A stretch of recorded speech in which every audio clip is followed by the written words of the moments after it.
He's considered as the weakest hunter in the world, but after almost dying in a dungeon, he gains the unique ability to level up, which allows him to become the strongest. 10 years earlier, mysterious gates started appearing all over the world, releasing countless monsters, and they were immune to conventional weapons, so humanity struggled against them. But a group of humans awakened special powers, allowing them to defeat the monsters, and they became known as the Hunters. They're given rankings based on their abilities, and we learn that once their powers awaken, it's impossible for them to level up, so the only way for them to get stronger is to upgrade their equipment. We see a hunter named Kim as a man named Park approaches him, revealing that his wife is pregnant, so he needs to make money by raiding the dungeon. They notice a boy named Jinwoo approaching, and everyone greets him, as Park wonders if he's someone important. But we learn that he's only a ranky hunter, and he's considered as the weakest in the world, because he was almost killed while trying to clear the easiest dungeon. A girl named Jui approaches him, wondering what happened to his face. So he explains that he got injured while raiding a ranky dungeon, because there was no healer in their party, saying his companions were so strong that they didn't need one. Jui thinks they're selfish, but he blames himself for being weak, saying he's used to being treated as a burden. The leader Song-chi calls them for a meeting, and everyone is glad to work with him, because he's known as a capable hunter. They're about to enter the gate, as Kim tells Jinwoo to be careful, thinking he might get injured again. We learn that he's using a generic knife as his weapon, because that's all he can afford, but he's determined to succeed, and he enters the gate. We meet the chairman Gun-yi, as he reveals that hunters make profit by selling essence stones, which can be obtained by defeating monsters, and they're considered as valuable resources because they can be used to craft powerful equipment. He adds that mana crystals can also be obtained in the dungeon, and they serve the same purpose, but they're not as potent as the stones. The government plans to use the stones and crystals as a new power source because they're incredibly efficient and they don't pollute the atmosphere. We return to Jinwoo as he obtains his first essence stone, but a goblin attacks him, so he tries to fight back, but his knife shatters, and he ends up getting stabbed. Park kills the goblin, and Jui helps Jinwoo, who watches as their companions defeat the monsters. They're able to defeat the dungeon boss, and everyone celebrates, but Jui wonders why Jinwoo is still a hunter, saying she's worried about him, because he always gets injured. They collect the loot, but they appear to be disappointed, thinking it's not enough, but a hunter calls everyone, showing them a tunnel, as they realize that it's a double dungeon. They know that they will find more loot inside, but Song-chi reveals that they can't explore it, because they need to wait for orders from the Hunters Association. But Kim suggests breaking the rules, so that they can collect the loot. Song-chi thinks it's too risky, saying they should take a vote, but half of them oppose the idea, including Jui. Jinwoo is the only one that hasn't voted, and he's going to break the tie, so he realizes that his decision is going to affect the outcome. He considers that he could end up dying, but he thinks about his current situation, knowing his father is missing and his mother is in the hospital. His sister can't help him because she's still a student, so it's up to him to provide for her, knowing he needs the money to make ends meet, so he decides to enter the tunnel. Meanwhile, the officials are testing the powers of the new hunters to determine their rankings. We meet the guildmaster of the Hunters Guild Choi, as he orders the officials to send offers to promising newbies, because they need more hunters in the guild. We see thieves stealing a bag, and they're about to escape, but a girl gets in the way, retrieving the bag, and causing them to crash. She returns it to the owner, and everyone recognizes her as the S-rank hunter Cha, but she doesn't like getting the public's attention, so she escapes from the scene. Back in the dungeon, the hunters explore the tunnel, as Jui questions Jinwoo's decision, reminding him that he almost died. He knows that she saved his life, and she tells him to show his gratitude by having dinner with her, causing him to become flustered. At that moment, they see a door, thinking the boss must be inside. But as they enter it, they realize that it's filled with statues, and Jinwoo sees one of them, realizing that it's bigger than the others, as everyone wonders why there are no monsters. They see an ancient tablet, which mentions the commandments of the temple, and Song-chi reads it, revealing that it's telling them to worship and praise God, and prove their faith to him, or they won't be able to leave the room alive. But Jui notes that the huge statue appears to be watching them, and the door suddenly closes, causing everyone to panic. A hunter tries to leave, saying they shouldn't have entered the tunnel, but a statue attacks him, killing him in an instant, and everyone falls into despair, wondering how they're supposed to escape. Jinwoo thinks that the statues are too strong to be in a D-rank dungeon, and he looks at the huge statue, realizing that it's watching them. He recalls how he always has a brush with death during his raids because he can't keep up with the other hunters. But he never gave up, and he learned to compensate for his weakness by observing everything in detail. He can tell that they're in trouble, so he tells everyone to take cover as the statue fires an energy beam, destroying everything in its path. Everyone realizes that their lives are in danger, and Song-chi tells everyone not to move because it could trigger another attack. He approaches Jinwoo, wondering how he was able to sense the danger. He explains that it was just a gut feeling, but he realizes that Song-chi lost his arm, and he tells Jinwoo to help him stop the bleeding. So Jinwoo covers him with bandages, as he mentions that he was planning to ask for Jui's help. But she always freaks out when she experiences pressure, and this explains why she only joins easy raids, despite being a B-rank healer. Song-chi explains that he's been to B-rank dungeons, but he's never seen a monster as powerful as the statue, thinking it belongs to an S-rank dungeon. He recalls the commandments written on the tablet, and Jinwoo thinks that the huge statue is God. Song-chi knows that they're no match for it, so they need to find a way to escape. But a hunter mentions that he doesn't want to die, and he charges forward with ridiculous speed, but the statue attacks him, destroying him in an instant. Jinwoo realizes that it can kill them if it wanted to, wondering why it isn't attacking them. He recalls the writing on the tablet, asking Song-chi about it, so he mentions that the first commandment is to worship God. Jinwoo thinks that the dungeon has its own rules, and he stands up, as Song-chi tries to stop him, thinking he could get himself killed. But Song-chi realizes that he's determined to survive, and the statue of God prepares to attack him, but he bows his head, as he notes that it's spared his life. So he tells everyone to prostrate themselves, saying it won't attack them if they keep their heads low. They follow his instructions, and the statue's eyes deactivate, but it suddenly starts smiling, so everyone becomes worried. But Park notes that it isn't doing anything, and everyone thinks they're safe. But it suddenly starts moving, walking towards them as they start to panic. Jinwoo reminds them that the second commandment is to praise God, and a man approaches the statue, claiming he knows what to do. He starts reciting a prayer, but it smiles at him as Jinwoo realizes that his plan isn't working. He gets crushed to death, and everyone starts running away as it chases after them. Park thinks about his family, knowing they're waiting for him to return, but he approaches a statue, and it starts moving, slicing him in half. Jinwoo thinks about the second commandment, realizing that the statues with weapons are killing his companions, and he sees statues with instruments, thinking they need to be activated, so he tells everyone to approach them. They follow his instructions, and the statues start playing the instruments, causing them to feel relieved, because their lives have been spared. Jinwoo approaches a statue with Jui, but it doesn't activate, and he realizes that it won't work if there are two people close to it. So he tells Jui to stay there, and he runs to activate the last one, but the statue of God starts pursuing him. It's about to crush him to death, and he manages to avoid it, but he gets blown away, activating another statue by accident.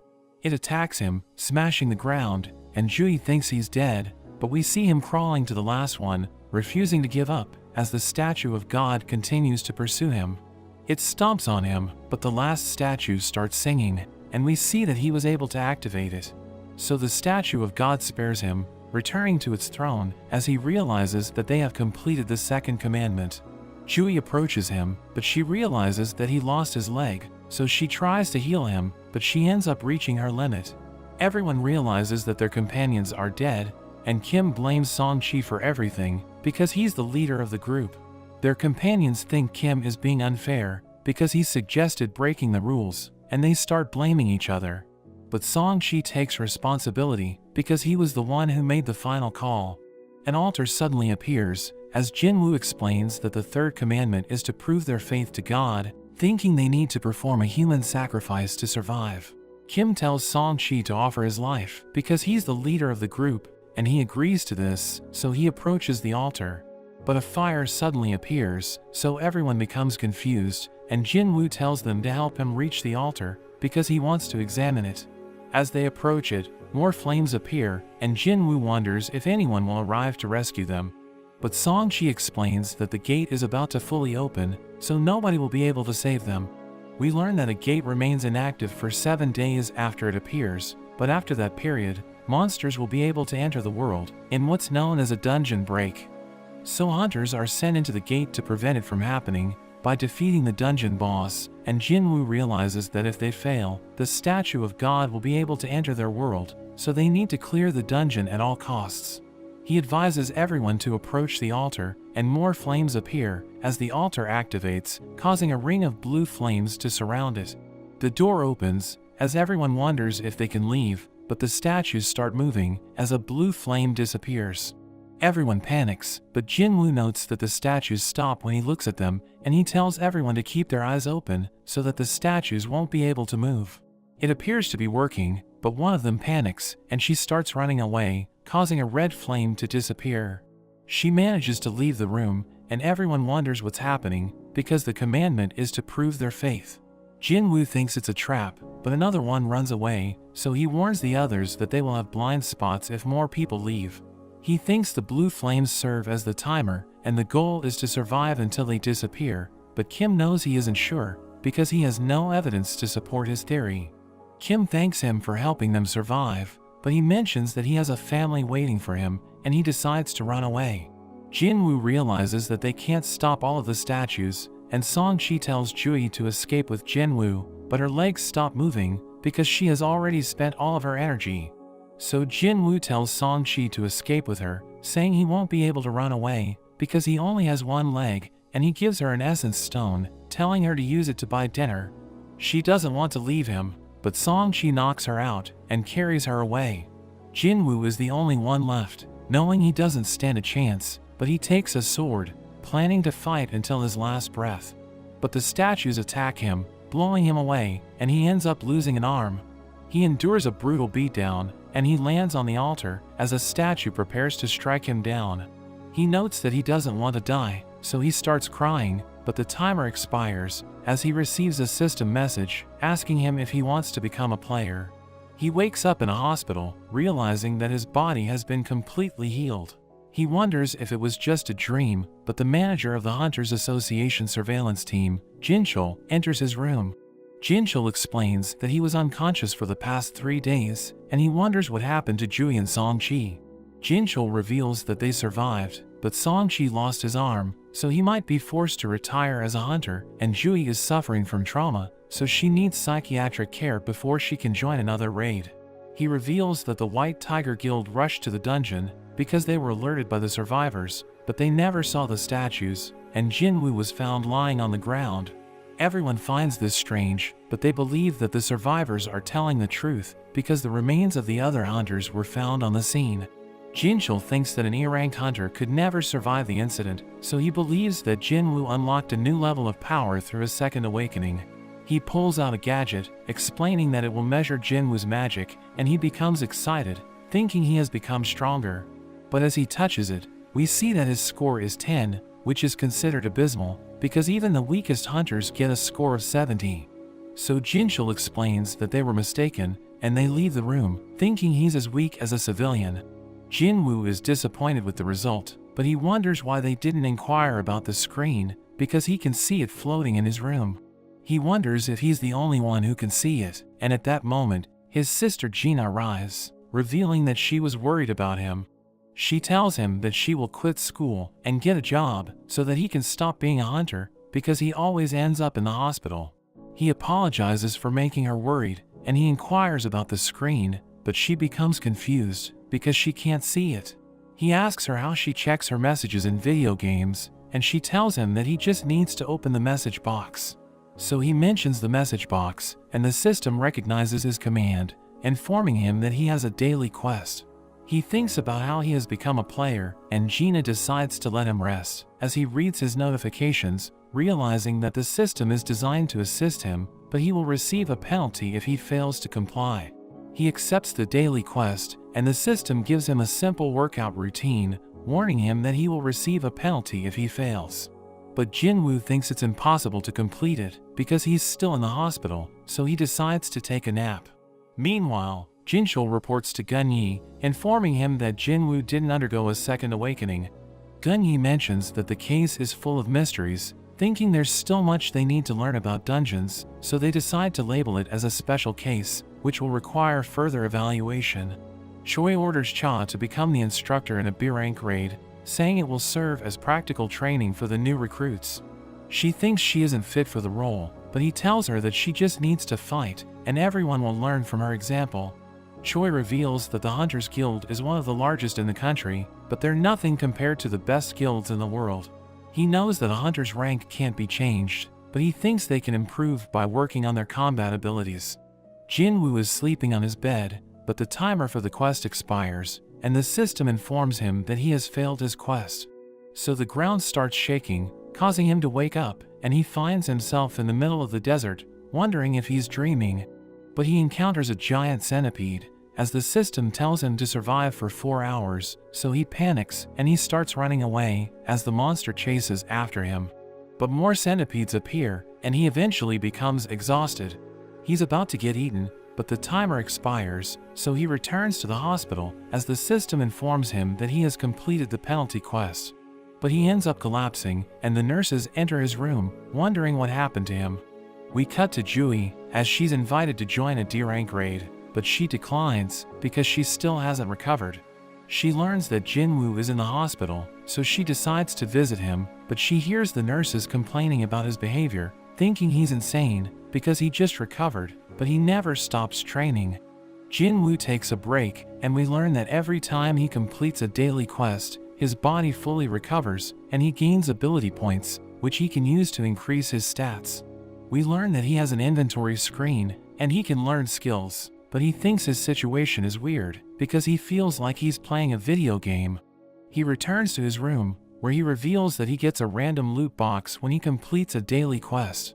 He opens it, causing a key to appear, as the system mentions that he can use it to access an instance dungeon in a subway.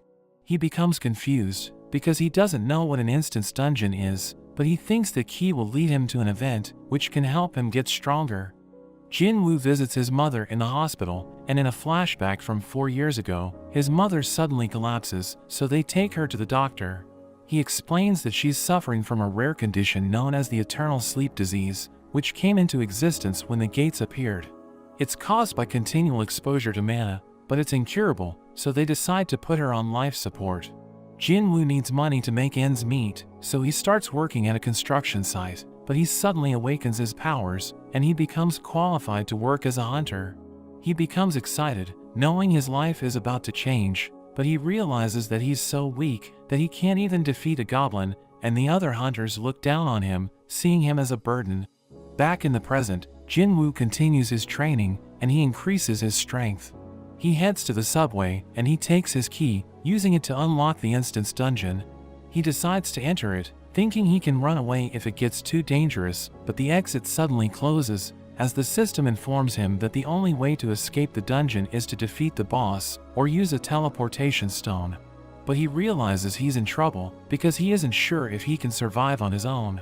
Jinwoo decides to explore the dungeon, and 3 goblins suddenly appear. He struggles to keep up with their movements, and he falls to the ground, as a goblin tries to stab him, but he dodges, and he launches a counterattack, killing the goblin in 1 hit. The others continue to attack him, but he easily defeats them, as he notes that he has become stronger.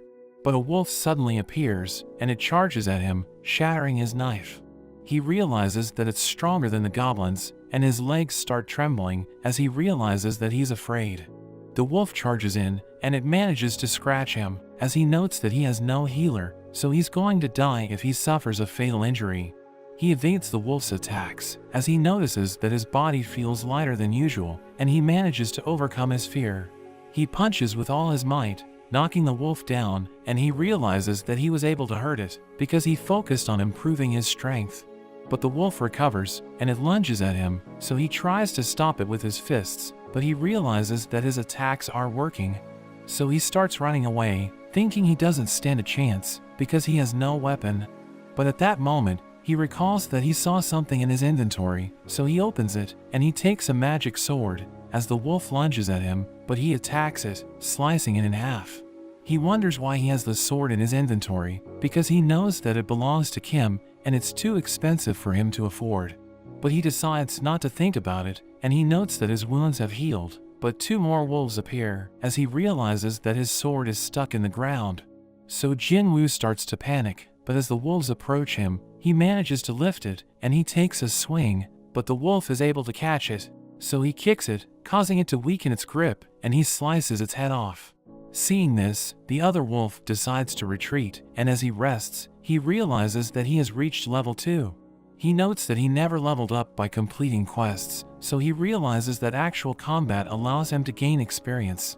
He notices that all of his stats have increased, thinking it's more efficient to get stronger by leveling up, because he acquires 5 points with each level, while the daily quests only give him 3 points.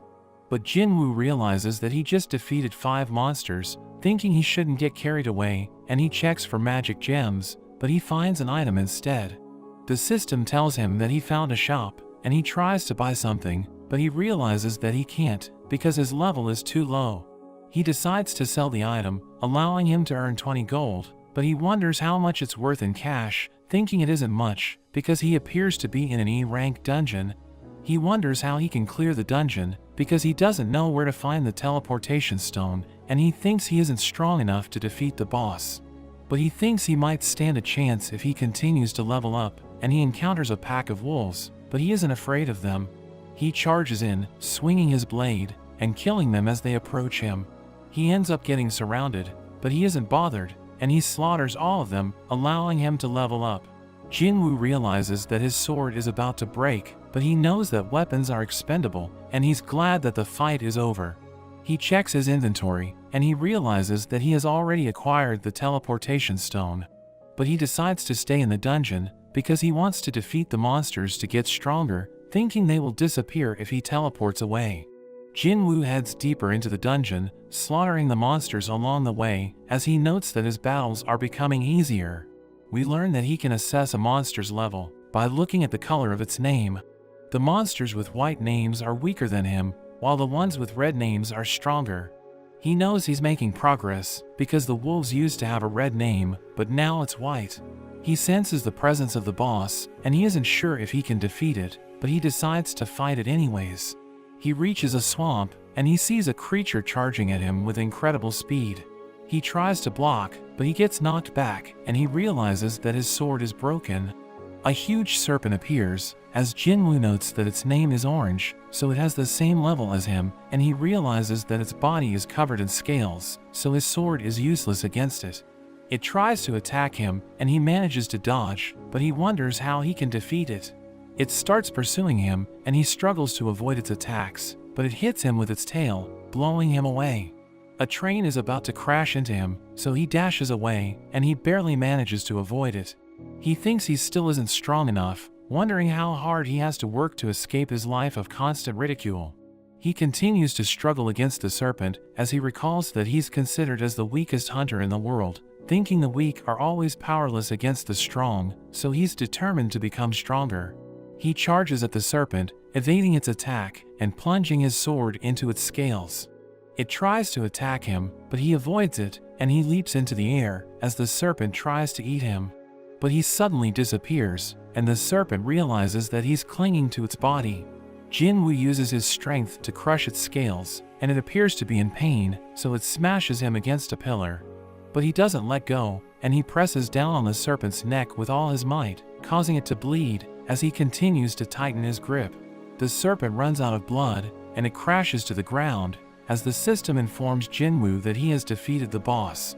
He receives a powerful dagger as a reward, along with a vial of the serpent's venom, thinking its effects are terrifying, because it permanently reduces strength to increase defense. With the boss defeated, the dungeon returns to its original state, and Jinwoo leaves the subway, wondering where everyone went, as a soldier approaches him, telling him that civilians aren't allowed in the area. But the soldier sees him carrying a sword, realizing he's a hunter, so he apologizes for being rude, saying he will escort him to the area. Jinwoo notes that the city is in ruins, and the soldier tells him that there was a dungeon break, but all of the monsters have been dealt with, except for the boss. He senses a powerful presence, and we see a huge golem fighting a group of hunters, as the civilians watch them from a distance. The hunters struggle against the golem because its defense is ridiculous, so even their most powerful attacks aren't working. Jinwoo arrives, and he notes that they're weak because most of them are only E-ranked. He realizes that Jui is with them, and she tries to cast a spell, but she recalls what happened in the dungeon, so she loses her composure. Jinwoo realizes that she still hasn't gotten over the trauma, and he decides to help them, knowing they're fighting against a D-rank boss, which is weaker than the one he just defeated. The hunters are about to get overwhelmed, but Jinwoo launches his sword with incredible strength, and it hits the golem, creating an opening for the other hunters, who use the opportunity to take it out. One of them wonders how they were able to defeat it, because their attacks weren't working, and he sees the sword on the ground, so he inquires about it. A soldier points to Jinwoo, but he's nowhere to be found, and we see that he has already left the scene, because he wasn't expecting his attack to have such an impact. Back in the hospital, Jinwoo continues his workout routine, and a nurse enters his room, but she's surprised to see that he's already ripped, wondering how he was able to achieve it in just a few days. She informs him that he's going to get discharged, but as he's about to leave his room, she asks for his number, because she can't resist his charm. We meet the S-rank hunter Beck, who is invited as a special guest in a TV show. The interviewer asks him about his daily routine, so he tells her that he's always training, because he doesn't want his combat skills to get rusty. He reveals that he used to work as a firefighter, so he knows how to respond to dangerous situations. Gina is watching the interview, but she realizes that she's already late, and Jinwoo tells her to be careful on her way to school. She notices he looks different, thinking it must be because of his training, and she's about to leave for school, but he gives her an umbrella, telling her to stay safe. After she leaves, he checks his daily quest, as he notes that he gained muscle mass, thinking it must be because his stats increased. He notes that he still hasn't distributed his ability points, thinking he needs more than just strength to defeat powerful monsters, so he decides to use them to improve his agility and perception. At that moment, he receives a call from the landlord, who tells him that his rent is due, so he promises to pay immediately. He knows that he has become stronger, so he thinks he'll be able to earn more money by raiding dungeons, but he notes that it's difficult to find a good job, because his rank is still at E. He thinks about undergoing a reevaluation, thinking it will allow him to raise his rank and earn more money. But it would attract too much attention, knowing his case is unusual, so he ultimately decides against it. He's surprised when he sees a high-paying job for rank E hunters, so he rushes over to the location and completes his daily quest along the way. He meets a hunter named Donsuk, who explains that his party only has 6 members, and they need 8 people to enter the C-rank dungeon, so they're hiring hunters to fill the slots. But he mentions that Jinwoo won't share the spoils, because he won't be fighting the monsters, but they will pay him a large commission for joining them. Jinwoo accepts the job, and Donsuk orders him to carry their luggage, but he wonders why the party has no healer, so Donsuk tells him that they're already used to fighting without one. He finds this strange, and he reads the contract, realizing that they won't be liable for anything that happens to him in the dungeon, but he signs it anyways. A D-ranked hunter named Yujin approaches him, revealing that he also accepted the job, and everyone is impressed with his equipment, thinking he must be from a rich family. They prepare to enter the gate, as everyone notes that it looks enormous, but Jinwoo explains that the size of the gate doesn't matter, and the Hunters Association classifies it based on the amount of magic power it exudes. They enter the gate, and they realize that the dungeon is too dark, so the mage Kyuwon lightens up the area, allowing them to see what's inside. But Jinwoo notes that it reminds him of the temple because it's pitch black, and there are no monsters blocking their path. As they head deeper into the dungeon, they hear monsters approaching, so everyone prepares for battle. But they're surrounded by openings, so they panic, wondering where the monsters will come from. But Jinwoo observes his surroundings, and he warns them that the ants will attack from above. So they're able to respond on time, and they start fighting the ants, as Jinwoo notes that they're used to working together. He observes that Yujin lacks strength, but his equipment allows him to make up for it, and he's glad that everyone is doing well, but he admits that he's frustrated, because the job is too easy. They're able to defeat the ants, and they start searching for magic gems, as Donsuk wonders how Jinwoo was able to predict where the ants would come from. He mentions that it was just a gut feeling, and Kyuwon notes that the ants have bite marks, thinking they were attacked by a powerful monster. Yu Jin is happy that he was able to kill a monster, revealing that this is his first mission, so his father bought him expensive gear, but Jinwoo warns him to be cautious, because he can sense that something's wrong. At the White Tiger Guild, we see the hunters in the gym when they notice an explosion, but they maintain their composure, because it happens all the time, knowing their guildmaster is just training. We see that Beck blew a massive hole into a boulder, but he mentions that it isn't even a warm-up, ordering his subordinates to clean it up. We return to the dungeon, as Jinwoo continues to carry the luggage for the group. But he thinks that Donsuk's party is suspicious, because they have no healer despite their excellent teamwork. They see injured ants along the way, thinking the boss should be nearby, and as they proceed deeper into the dungeon, they reach an area surrounded by mana crystals, thinking they're going to be rich. Yu Jin reads Jinwoo's contract, and he explains that the crystals don't count as spoils, so Jinwoo must receive a portion of it. Donsuk agrees with him, but he reveals that the boss is guarding the crystals, and they know that the dungeon will close after it's defeated.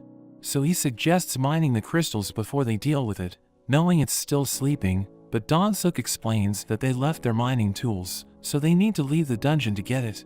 They leave Yu Jin and Jinwoo inside, and Donsuk orders Kwon to block the path, so he uses his magic, causing an explosion which seals the entrance.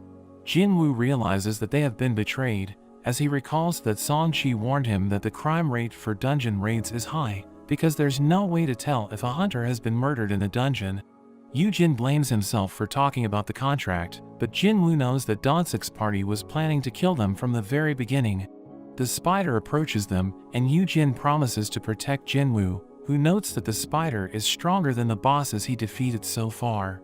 He believes that he's no match for it, but he recalls his encounter with the statue of God, knowing the spider is nothing compared to it.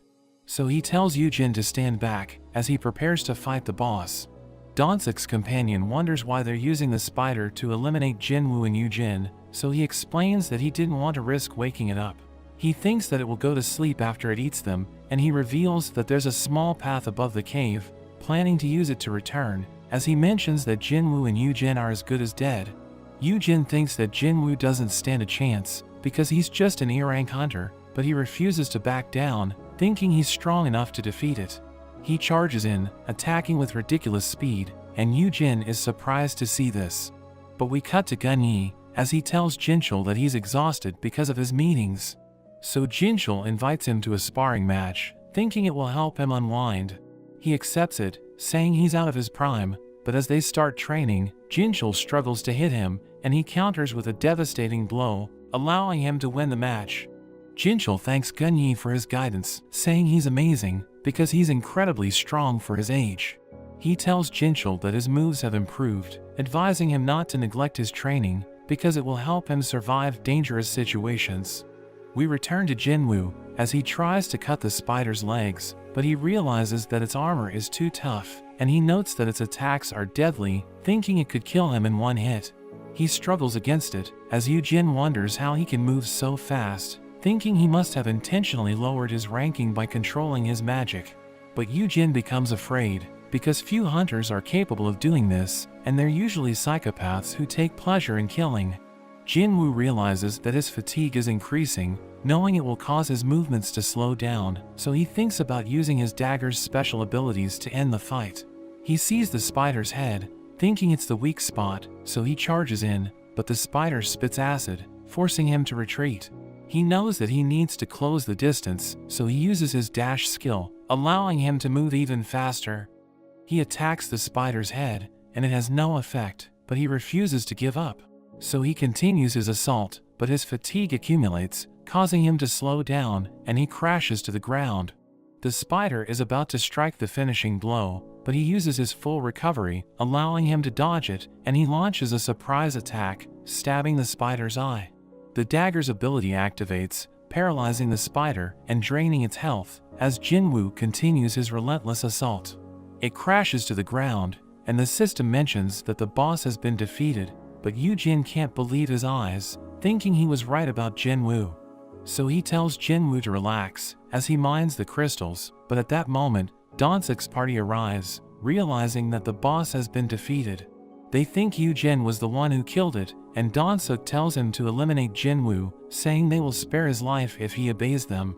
But he refuses, preparing to fight them, so they start approaching him, and at that moment, Jinwoo receives an urgent quest, telling him to eliminate them. He's surprised to see this, realizing that the system is telling him to kill people, but Kwon suddenly attacks him, blowing him away. We meet the hunter Hegan, as she starts talking with her friends, asking them how they're doing. Her friend reveals she entered an A-rank dungeon to train, but it was cleared in an instant, because Cha easily defeated the monsters. The girl thinks they are lucky to be in the large guilds, and she mentions a rumor, saying there are teams with an abnormally high casualty rate. We return to the dungeon, as everyone thinks that Jinwoo is dead, but we see that he's still alive, and he recalls that he lives in a world where only the strong survive, wondering how he forgot about this. He's about to lose consciousness, but he realizes that the system wants him to survive, so it's telling him to fight for his life. He gets back up, surprising everyone, as he realizes that he has to be strong, because the weak people will have everything taken from them.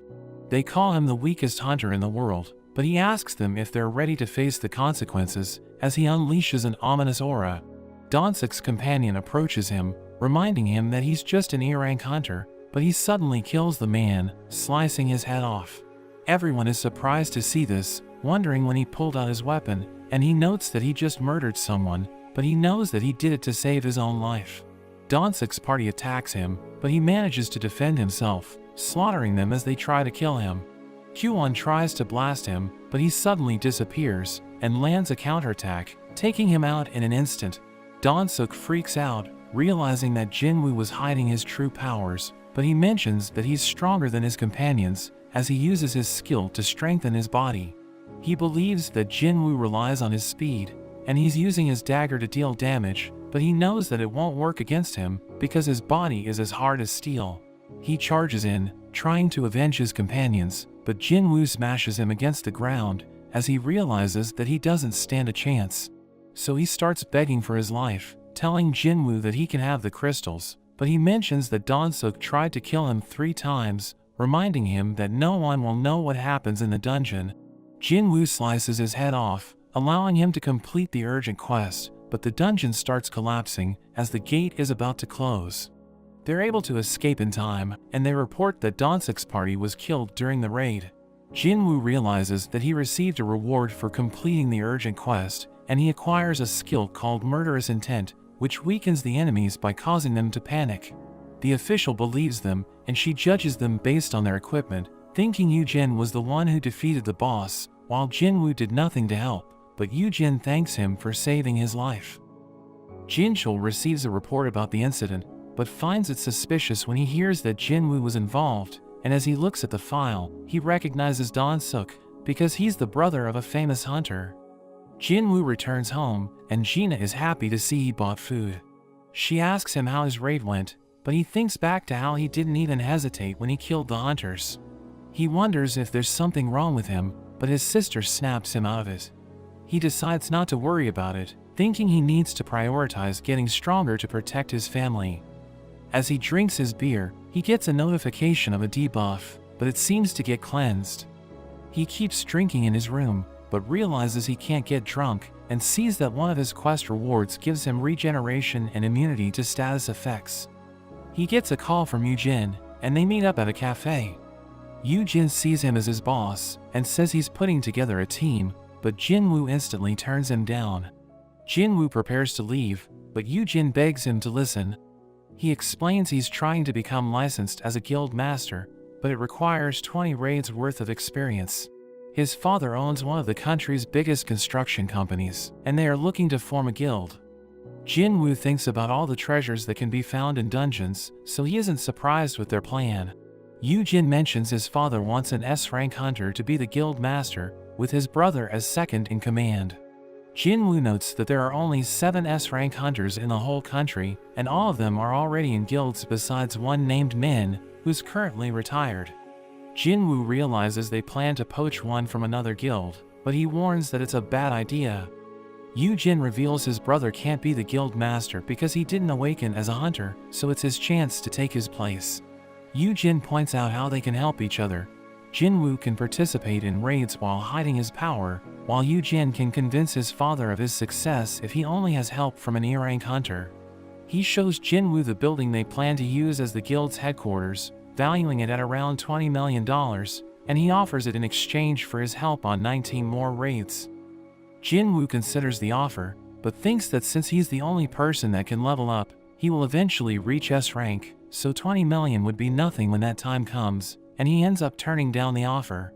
Meanwhile in America, we meet Don-suk's brother Don-soo, and he hears the news about his brother.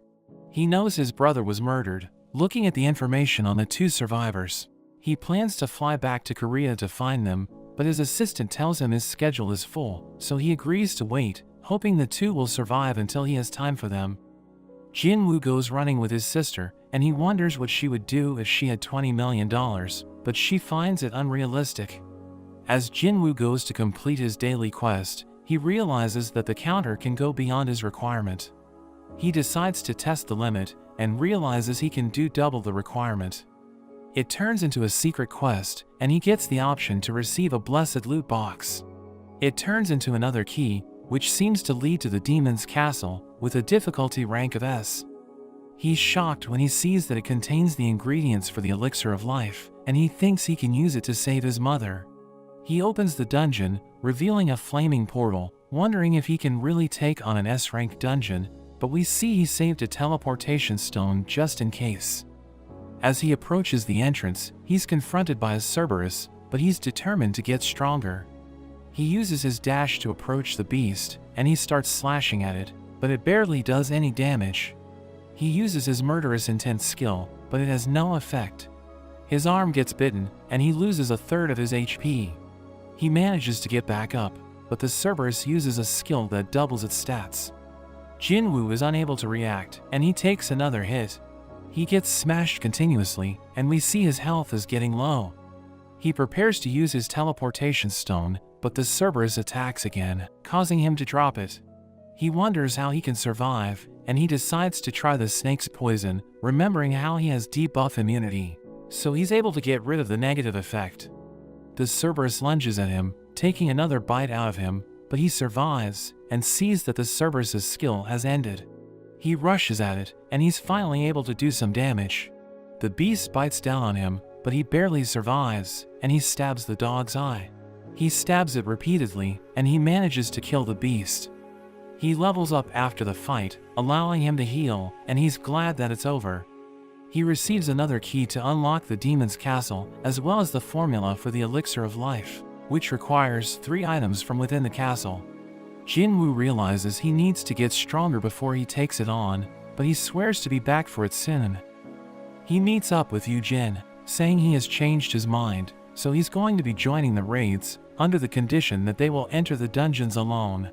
Yu-jin is surprised to hear this, reminding him that they need 8 members to enter the C-rank dungeons, but he explains that they can just hire people to meet the quota. Yu-jin thinks it's too risky, but Jinwoo tells him that they will be able to clear dungeons without casualties, and his father will be impressed to learn about this. He realizes that Jinwoo has a point, so he decides to look for members to join them. We see Cha in the middle of her training session, and while she's resting, she's approached by a man who invites her to be the guild master of Yu-jin's guild. Yu-jin's father Han tells him that the world has changed since the dungeons appeared, saying it can no longer maintain its infrastructure without the resources from the dungeons. Han knows that the world is relying on hunters because they're the only ones who can gather the resources, and they're controlled by the association, which is owned by the state. But he reveals that the guilds are the ones making a fortune, since they're earning profits as the hunters gather resources. He mentions that the top guilds in the country are extremely wealthy, so he wants to establish his own guild, thinking it will benefit everyone.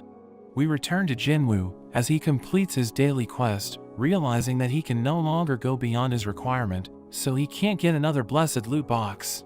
He wants to receive an item which will help him get stronger, and he opens a regular loot box, but he receives a bingo card, thinking it's useless. He realizes that completing daily quests is inefficient, so he wants to fight monsters to become stronger. He thinks about defeating the centipede at the penalty zone, thinking it will help him level up, but he isn't sure if it will give him any XP. At that moment, He realizes that the association is looking for hunters to clear a D-rank dungeon, and he decides to join, thinking it's better than relying on daily quests to increase his stats. But he becomes frustrated, realizing that his progress has slowed down. We cut to a dojo, where we see Song-Chi training his student. He receives an emergency summon from the Hunters Association, and his student wonders if he's going to retire as a hunter, since he already lost his arm, but he explains that he wants to do his best to contribute to society. We see Kim with his family, and he also receives the emergency summon, but his wife wants him to quit being a hunter, reminding him that he almost died during the last raid. But he explains that he needs to make ends meet, telling her that he's going to be okay.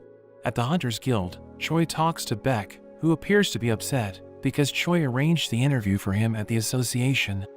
He thinks it was a waste of time, telling Choi that he should have attended it instead, but he explains that he isn't qualified, because he isn't as likable.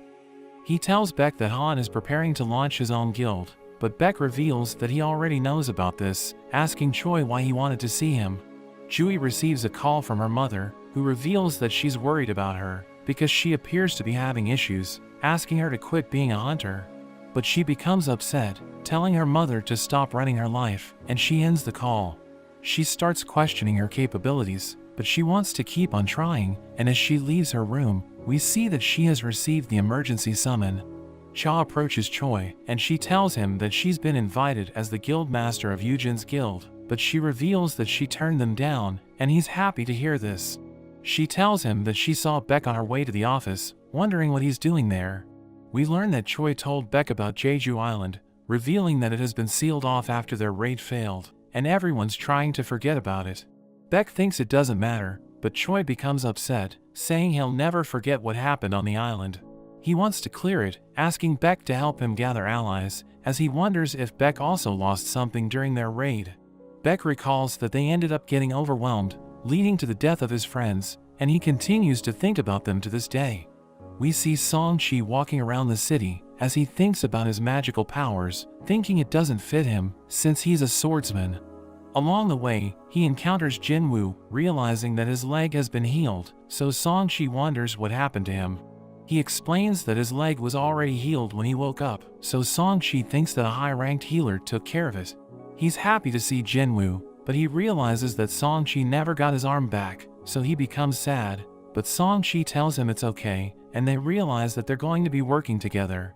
They make their way to the portal, where they see Jui and Kim with another man, who joined them during their last raid. Jui is happy to see them, but the men fall silent, because they're ashamed of what they did, knowing they sacrificed Jinwoo to save themselves. Jui realizes that Jinwoo looks different, and she's glad that he was able to recover. But at that moment, a van arrives, and 3 convicts join them, as the official reveals that they were sent by the association to clear the dungeon, because there aren't enough hunters in the area.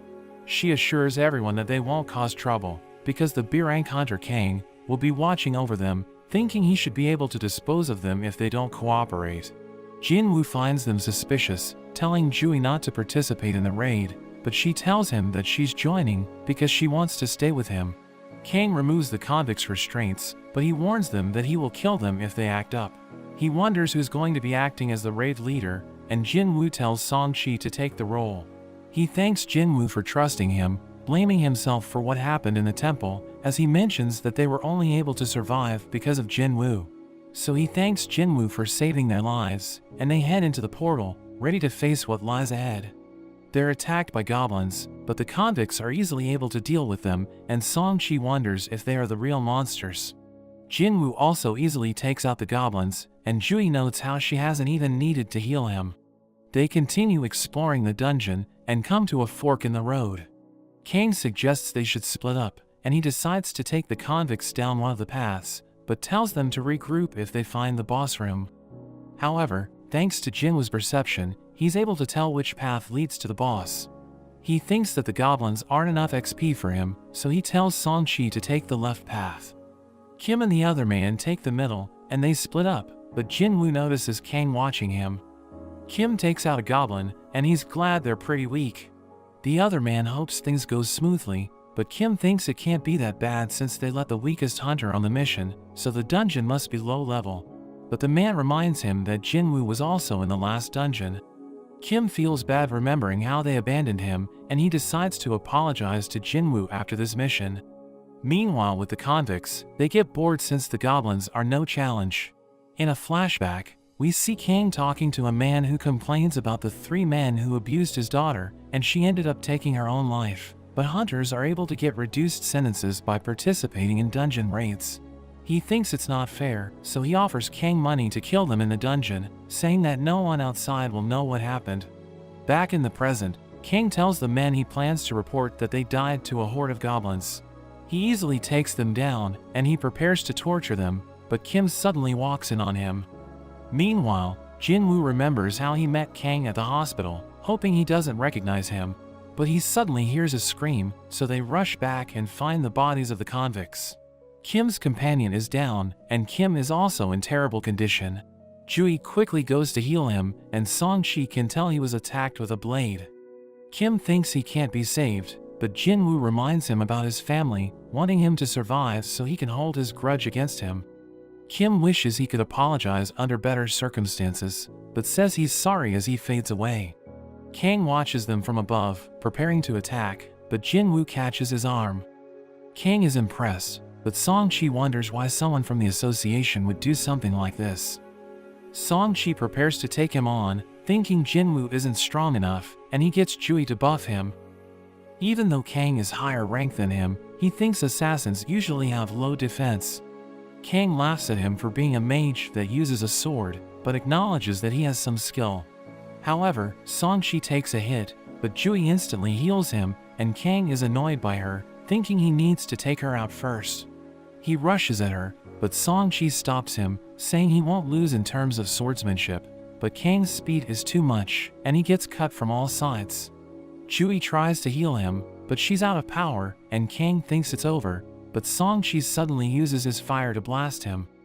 Kang manages to avoid it, and commends him on his plan of using the sword as a distraction. He prepares to finish him off, but Jinwoo suddenly pushes him back. Kang wonders who he is, so he introduces himself as just an E-rank hunter.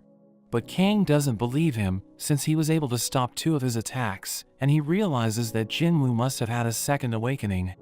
Song-chi thinks it must have been the double dungeon, and Kang finally remembers who Jinwoo is, but he still thinks he has the upper hand since he has more experience. Jinwoo wonders why he did all of this, so he explains how the father asked him to kill the men, saying he's carrying out justice, but Jinwoo wonders about Kim, since he was tortured instead of being silenced, so Jinwoo thinks he's lying about wanting justice. He starts fighting with Jinwoo, and Song-chi can't believe how fast they're moving. Their speed seems to be equal, but Kang still thinks his experience gives him the edge. He kicks dirt into Jinwoo's eyes, landing multiple slashes, but Jinwoo's system activates, giving him a quest to defeat Kang. He gathers his power, and he suddenly gets even faster. Kang is hit by his dagger's poison, but Kang decides to use his own skill as he suddenly vanishes. Jinwoo tries to find him, but Kang notes that his stealth skill completely conceals him. Jinwoo tries to defend himself, but he gets cut in the leg, and Kang mentions that no one has ever seen his skill and lived to tell the tale. He thinks he's faster now that he cut Jinwoo's leg, but Jinwoo uses his full recovery to instantly heal it. Kang becomes confused, wondering how a combat hunter can also use healing magic, and he starts to think Jinwoo is dangerous. He disappears once again, but Jinwoo is now able to block his attacks by tracking his bloodlust. Jinwoo uses his murderous intent, completely overwhelming Kang, and he's defeated in an instant. Jinwoo completes his quest, and he also acquires the stealth skill. Kang wonders what he is, but Jinwoo says he isn't sure, but says that he's just a hunter that gets stronger with every fight. He thinks about how he's gotten stronger, but also feels something inside of him falling apart. Jui and Song-chi thank him for saving them, and he tells them to get out of the dungeon while he finishes the rest, as he heads to take on the boss alone. We see Jinchul arriving at the scene, and he's surprised to learn Kang has been killing people in secret, thinking he was too careless as his supervisor. His assistant leads him to the survivors, and he's shocked to see Jinwoo among them. He wonders who defeated Kang, so Jinwoo thinks he's about to be exposed, but Song-chi suddenly claims that he was the one who defeated Kang.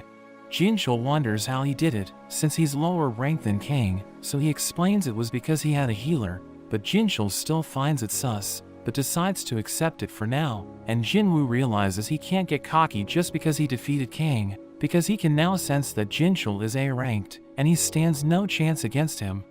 Songshi apologizes for overstepping, but thinks Jinwoo must have a good reason for hiding his strength, saying this is his way of repaying him. Jui realizes that Jinwoo has changed, but she still freaks out during her missions, thinking she doesn't have what it takes to become a successful hunter. She recalls how she had to save him during their past missions, because he always got injured, and she reminds him that he promised to have dinner with her. She shows him the essence stone he gave her, saying she's going to retire so that she can stay with her parents and help them with the family business. She tells him to visit her during his free time, and she returns the stone as they bid each other farewell. Jinwoo recalls that Jinchul warned him to be careful because Donsuk's brother is looking into him. He recognizes Dongsu as an S-rank hunter, and Jinchul tells him that Dongsu doesn't care about the facts, saying he will be coming for them, because they were with Donsuk when he got killed. Jinchul explains that the law is powerless against S-rank hunters because they're too powerful, so he advises Jinwoo to leave the country with his family, making Jinwoo realize he needs to get stronger to defend himself. After some time, we see Jinwoo with Yujin as they prepare to raid a C-rank dungeon. Yujin reveals that he has assembled a strike team, explaining that he chose the hunters who are absolutely useless because they don't need to fight anyway. Jinwoo realizes that he recruited a minor, but he explains that it doesn't matter, and a girl named Song-yi approaches him, saying she's qualified to work as a hunter. So he starts asking her questions, and we learn that she's an E-rank hunter who has no raiding experience whatsoever.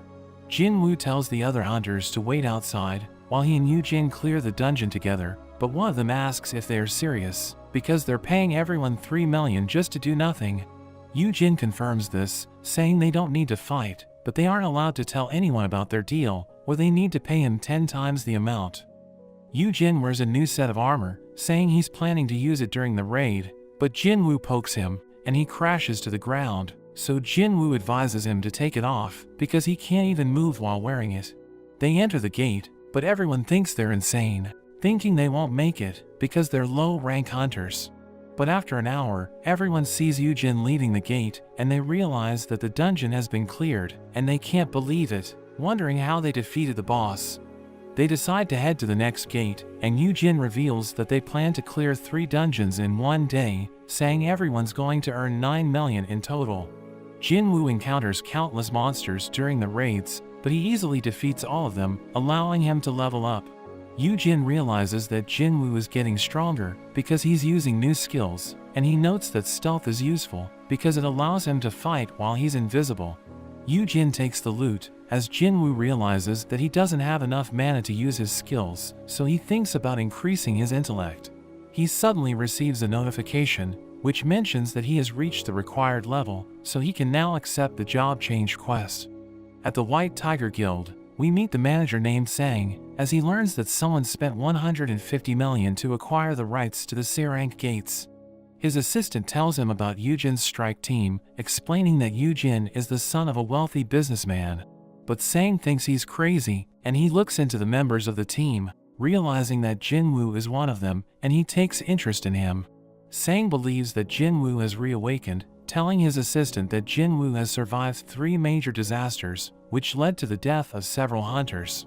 He believes the only explanation is that Jinwoo has gotten stronger, so he decides to look for him. Sang finds Yujin's group, but he wonders why they're having a picnic, and Song-yi approaches him, telling him that the area is off limits. So he explains that his curiosity led him there, asking her if she's a part of the team, but he wonders why Jinwoo isn't with them. He realizes that Jinwoo is trying to clear the dungeon without them, thinking he must be extremely powerful, and Sang decides to leave.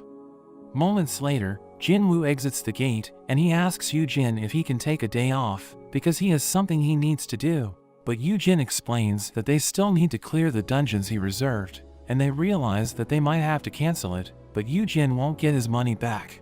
We cut to Choi, as he has a nightmare about his raid on Jeju Island. We learn that he's been having the same dream, but he realizes that it's almost time to put his plan into action. We return to Jinwoo, as Sang approaches him, and they have a drink at a cafe, as Sang introduces himself, saying he's from the White Tiger Guild. He tells Jinwoo that they want to hire him, and they're willing to pay him twice the amount that Yujin is paying him. But he asks Sang how much the White Tiger Guild is worth, so he reveals that it's close to 50 billion, and Jinwoo explains that they can't afford him, because Yujin offered to give him a building worth 30 billion. Sang is surprised to hear this, and Jinwoo is about to leave, but he wonders how Sang learned about him. He suddenly disappears, and Sang panics as Jinwoo cuts him. He realizes that Jinwoo is using the stealth skill, so Sang immediately apologizes for looking into him, saying he meant no harm. He reveals that he came across Jinwoo's name while he was looking into the dungeon market, saying the guild needs C-rank dungeons to train rookies, but Yujin already bought the rights to all of them. He explains that he and his assistant are the only ones who know about Jinwoo, and he tells Sang that he wants to keep a low profile, threatening to kill them if they write a report about him. So Sang promises to keep his mouth shut, and Jinwoo spares his life, explaining that his team needs to monopolize the C-rank gates until they achieve their goal. He offers to sell 3 gates for 900 million, but Sang thinks it's too expensive, offering 600 million instead, and Jinwoo ends up agreeing. Before they part ways, Jinwoo tells Sang to open his mouth, and he gives Sang a healing potion, so he asks Jinwoo if he trusts him, but he just tells Sang to keep his mouth shut. Jinwoo returns home, and Yujin tells him that he has received the 600 million from Sang, asking him how he was able to sell the dungeons at a ridiculously high price. But he refuses to say anything, and Sang realizes that he has been scammed, because there are other C-rank dungeons selling for less than half the price. He receives a message from Jinwoo, which mentions that he's going to forget that Sang spied on him, and Sang realizes that they're now even. Jinwoo leaves the city, and he goes to a forest, where he plans to complete the job change quest. He notes that he was given time to decide, thinking the quest is going to be difficult, but he accepts it anyway, and a portal appears, so he enters it, as he wonders what's waiting for him inside. He realizes that the dungeon is too peaceful, but the system informs him that he can't heal while he's inside, and he can't leave until he has cleared the dungeon. A knight approaches him, so he equips his dagger, and he manages to land a hit, but it doesn't do anything. So he tries using his skill to land a critical hit, but his dagger can't pierce through its armor, and he realizes that his weapon is useless against it. So he uses his bare hands, and he's able to remove its head, killing it in an instant, but a group of knights suddenly appear. We cut to Yujin, as he has dinner with his family. We learn that his brother Yusung is trying to establish a guild, but he can't find an S-rank hunter to lead it, so he thinks about recruiting hunters from overseas. He knows that Yujin is also trying to start a guild in secret, so he tells Yujin not to get in the way, but he chooses not to say anything, thinking his brother will be surprised to learn about Jinwoo.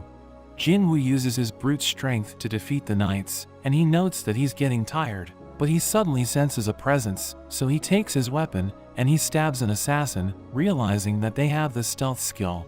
A mage suddenly attacks him, but it misses, as he realizes that the enemies in the dungeon are similar to the ones he fought in the past. He knows that dealing with them is going to be difficult, because they have different weaknesses, and he notes that he needs higher intellect to deal with the mages. So he struggles against them, and he realizes that his fatigue is starting to build up.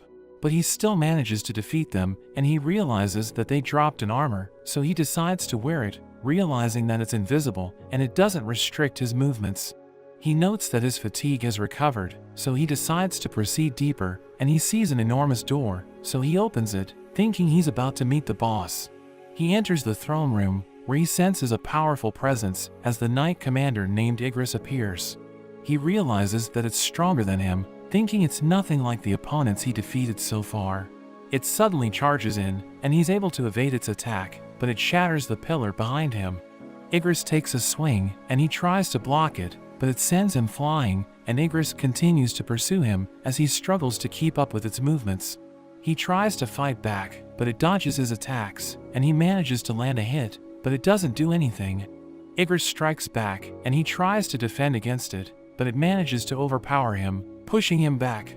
He notes that he can match Igris's speed, but he's no match for its strength, and his dagger is useless against its armor, so he wonders how he can defeat it. He doesn't think he can win without his weapon, but he decides to throw hands, and Igris throws away his weapons, wanting to fight fair. We see Gunyi in his office as Jinchul joins him, telling him that Choi has made his move, and Gunyi receives a call from Choi, who reveals that his group is ready to head out. He thanks Gunyi for approving the mission, and Gunyi explains that the public hasn't forgotten about Jeju Island, telling him to be careful. We return to Jinwoo, as Igris smashes him to the ground and throws him away. He endures a brutal beatdown, and he notes that he would have died if it weren't for his armor. Thinking the only way to defeat Igris is to boost his speed, so he uses his dash skill and he attacks Igris with everything he has. But it manages to evade his attacks, and it counters, launching him to the air and smashing him into the ground. But Jinwoo refuses to give up, attacking Igris relentlessly, and he's able to hit its head, causing it to black out. But it immediately recovers, and it becomes enraged, delivering a devastating combo and sending him crashing against the wall. Jinwoo is exhausted, as Igris summons its sword, trying to finish him off, but he still refuses to give up, pushing the sword away. He equips his dagger, and he uses it to blind Igris, causing it to become stunned, as he smashes it against the corner. But Igris takes his dagger, trying to use it to kill him, but it suddenly disappears, because it can't change owners, so it returns to Jinwoo's inventory. He equips it once again, and he targets Igris's neck, attacking it with everything he has. The dagger pierces through it, killing Igris in an instant, as Jinwoo realizes he has won, but he notes that he just got lucky, because Igris was the superior fighter. The system shows him his rewards, which includes an S-rank helmet, so he tries wearing it, as he notes that this is the first time he acquired such a powerful equipment. He also receives a rune stone, which allows him to learn a skill called the Ruler's Hand, and he wonders why Igris dropped a teleportation stone, thinking he has already cleared the dungeon. But portals suddenly appear, as the system tells him to survive for as long as possible. It displays a timer, as countless knights enter the room, so Jinwoo takes them on, but he realizes that there's too many of them. So he uses his stealth skill, thinking about hiding to buy time, but a mage appears, and it casts a spell, which allows the knights to see him.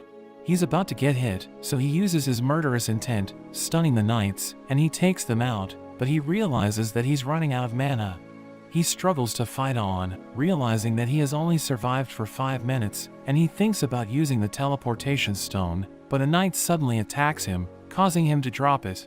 He gets sent flying, and thinks that without the teleportation stone, the only way to survive is to continue fighting. He does his best against the knights, but his stamina is low, so he can't use his skills.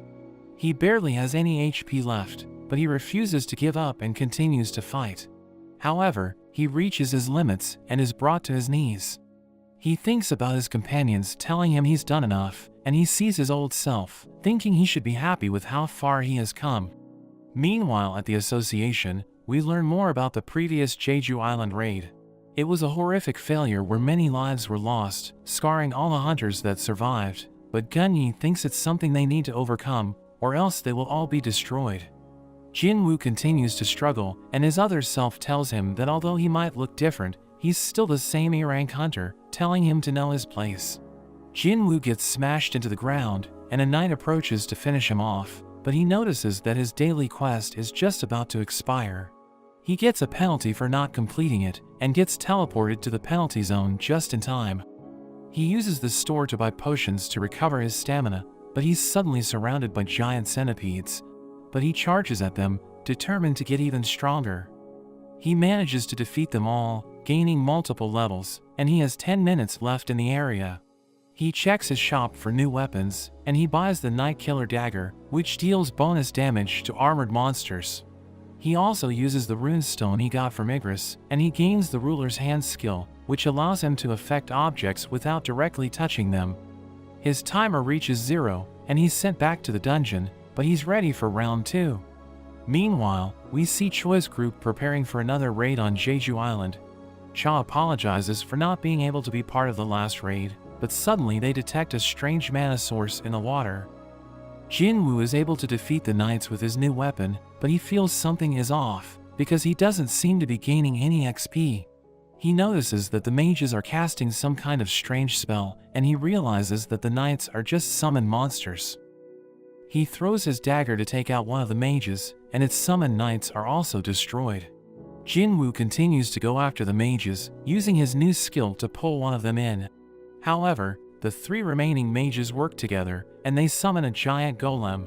But Jinwoo dodges its attacks, and he goes straight for the mages.